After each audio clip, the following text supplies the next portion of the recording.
Susan and Ned were driving through a wooded, empty section of highway. Lightning flashed, thunder roared, the sky went dark in the torrential downpour. "We'd better stop," said Susan. Ned nodded his head in agreement. He stepped on the brake, and suddenly the car started to slide on the slick pavement.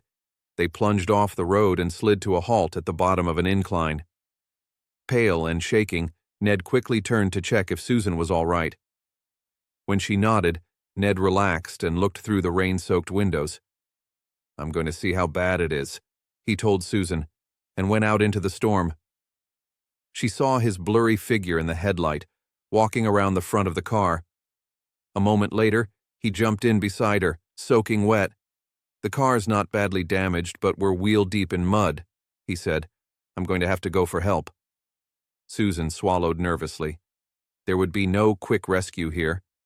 He told her to turn off the headlights and lock the doors until he returned. Axe Murder Hollow. Although Ned hadn't said the name aloud, they both knew what he had been thinking when he told her to lock the car. This was the place where a man had once taken an axe and hacked his wife to death in a jealous rage over an alleged affair. Supposedly, the axe-wielding spirit of the husband continued to haunt this section of the road. Outside the car, Susan heard a shriek, a loud thump, and a strange gurgling noise.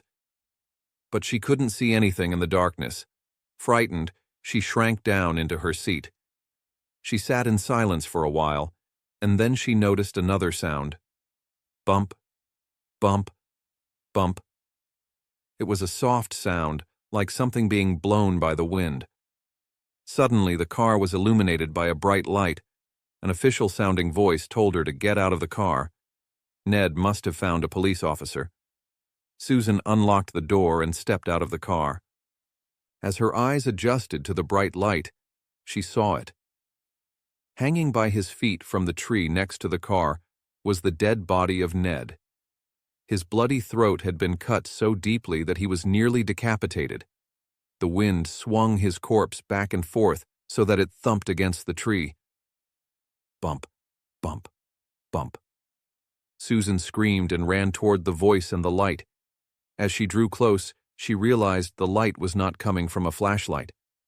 Standing there was the glowing figure of a man with a smile on his face and a large, solid, and definitely real axe in his hands. She backed away from the glowing figure until she bumped into the car. "Playing around when my back was turned," the ghost whispered, stroking the sharp blade of the axe with his fingers. "You've been very naughty." The last thing she saw was the glint of the axe blade in the eerie, incandescent light.